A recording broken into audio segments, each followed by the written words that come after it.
everybody, my name is Allie, also known as the Freckled Yogi. Today we are going to be doing a yoga practice that is helping you prepare for and work on your crow pose. So I've gotten a couple of requests to work on that, and for those of you who are working up towards the crow pose, this is going to be a great place for you to get started.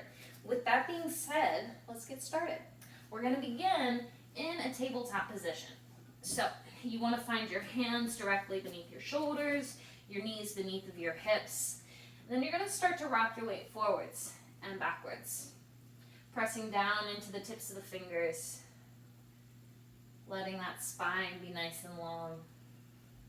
Come back to a place of stillness. Flip the fingertips to the sides or the edges of your mat and rock your weight a little bit side to side.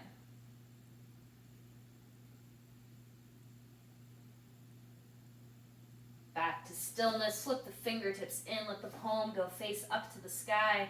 And you're welcome to stay perfectly still, or you can shift the weight forwards and backwards ever so slightly.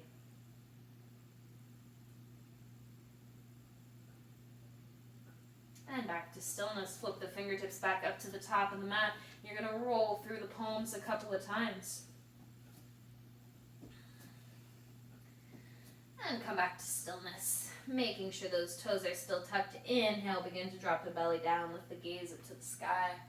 Exhale, rounding through the back body, chin to chest, pressing that space up to the sky. Inhale, belly down, gaze lifts up. Exhale, rounding through the back body. And return to a neutral spine, shifting the weight into the left hand. Reach that right arm up to the sky, squeeze shoulder blades back. Lower right hand down, shift the weight into the right side, left arm lifts up, and left hand lowers. Pressing back down through the tips of the fingers, keeping the toes tucked. Shift the hips back towards your heels. Scoot the hands a little bit further forward and press the tips of the fingers into the mat. Reaching the crown of the head towards the mat, almost trying to create a parallel line from the head to the earth. Reaching the crown of the head forward, pressing the hips back, pushing into the tips of the fingers. Walk the hands over to the left side. Continue to press the right hip back. Breathing along the right side body. Walk the hands back to center. And walk the hands all the way over to the right. Letting the left hip press back. Continuing to breathe along the left side body. And hands come all back to center. Rock on up, shifting the weight back into the hands, and find those palms directly beneath the shoulders. A little bit of a softness in the elbows. Walk the knees back ever so slightly. Maintaining a line from the hips to the shoulders to the crown of the head. We're going to shift the weight forward slightly. Feel the abdomen start to fire up. Soften the elbows and lower about a quarter of a half or halfway down, and straighten the arms, lifting back up. And again, drop down quarter or halfway and press back up. Now the trick is if you find yourself going halfway and you're like, you drop down to the earth, or you have too much of a trouble pressing back up, then stick with the quarter push-up for now. Holding the spine nice and long, just doing some nice quarters. Hugging the elbows in, feeling the triceps firing up. We'll go for 5, 4, 3, 2, and 1. Release, press the hips back, turn the hands, palms face up, let the forehead rest on the ground. Breathing down to the belly.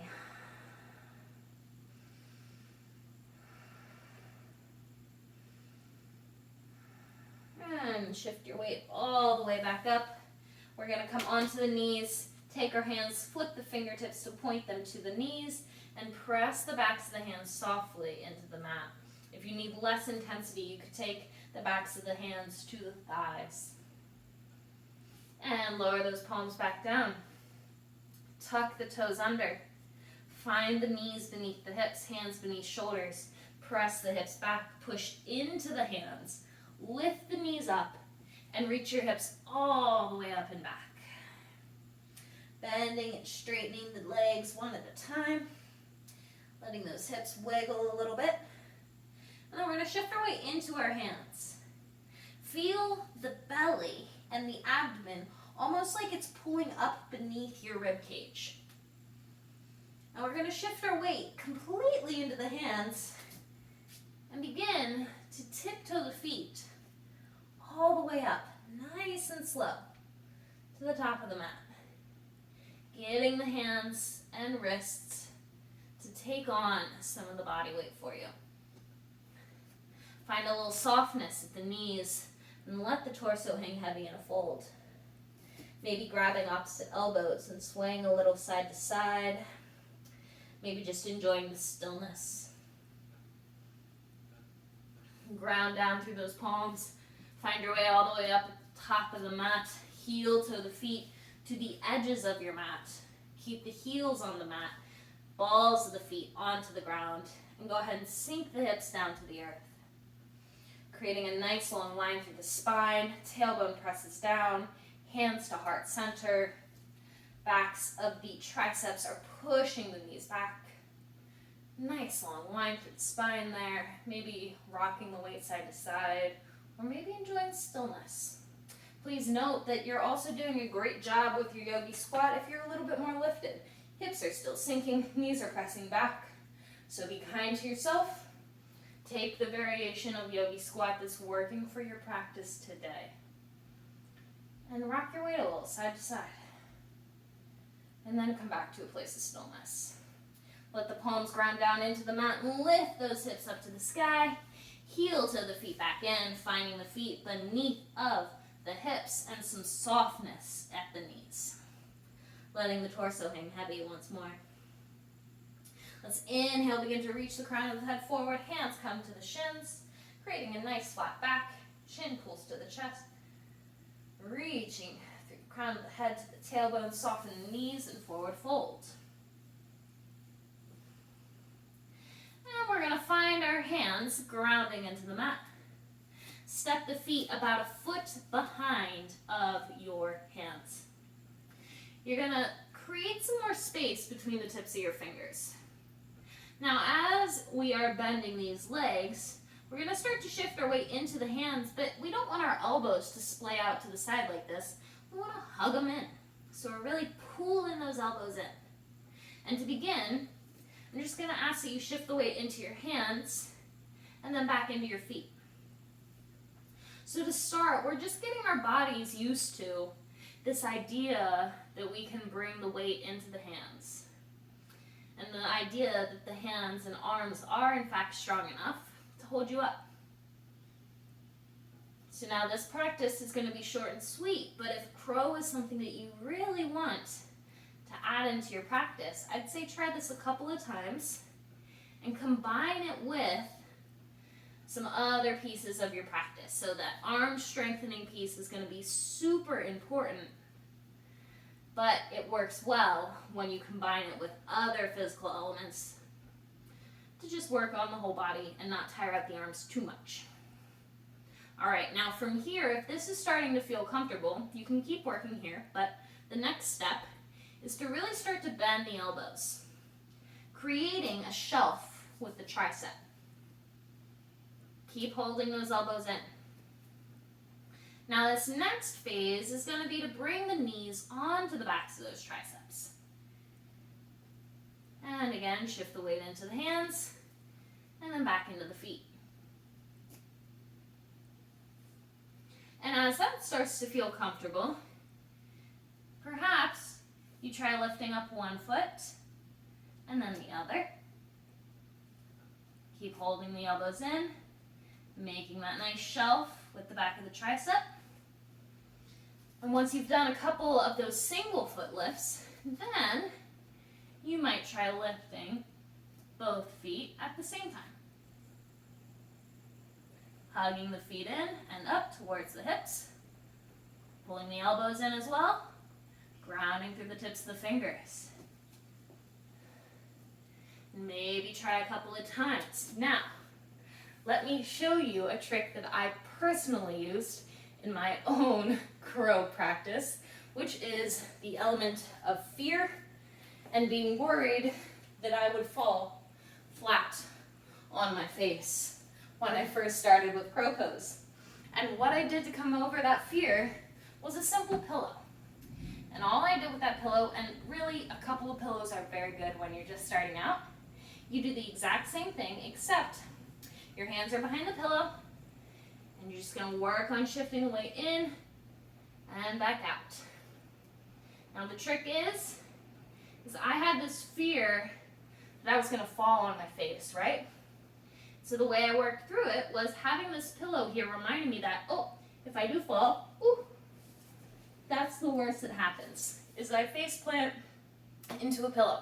So that's where it's nice to have a couple of them stacked up, or even blocks work beautifully here as well, because then you have that lift, and as you're shifting the weight in and out, you can just tap into that pillow or block to give you that little bit of feedback to, okay, that's a little too far, let's shift the weight back. So it's just getting your body prepared.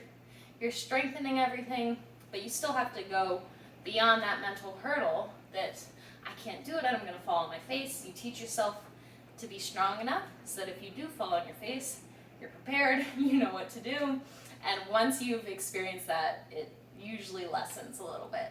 So please text me if you have any questions about that. We're going to do a little wrist cool down, but really my idea with this practice is for you to work on your crow pose, work it into the rest of your practice, and to kind of combine this with a couple of the other classes. So I hope that you enjoyed it, but don't go just yet. We got to cool those wrists off.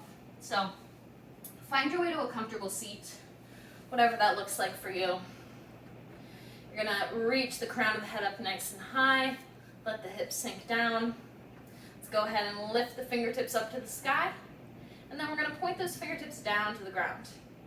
Taking the backs of the hands, pressing them into one another. And you're welcome to just apply consistent pressure, or you could gently rock the hands into one another. And you might find a really nice spot where you're getting a good stretch. And then you might want to stop and hang out there, and then roll the hands a little bit more, seeing if you find another place that you want to stop, and then gently release, lifting the fingertips back up to the sky, pressing the palms into one another, lifting the elbows up a little, pressing the palms in, tips of the fingers push into one another, and release, give them a gentle shake. Then we're going to go ahead and take our right thumb and middle finger, and we're going to hook it around the base of the left hand.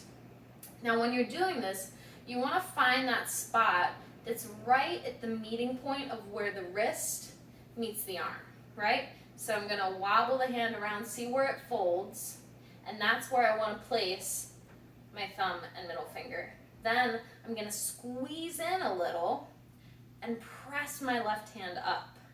So I did this in one of my classes once, and one of my students said, oh, so it should kind of feel like you're trying to pop your hand off, and that's actually exactly what it should feel like. So you want to imagine that you're trying to pop your left hand off. So the reason why we're doing this, let's go ahead and switch. We're going to take left hand, thumb, middle finger around that right wrist, squeeze in, press up. So the reason why we're doing this, we're creating a little space in our joint there, and then that lets the synovial fluid flow in, and that is going to help bring a little bit of relief because we were just working really hard at bringing our weight into the hands and wrists. All right, gently release. Give your hands a couple extends and squeezes, and a little shake. And that's all for our practice today.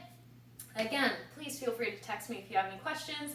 I hope you enjoyed this, and let me know if you want me to do another flow next week, or if you want me to do another pose breakdown. Happy to do either for you. And that's all for me. Namaste.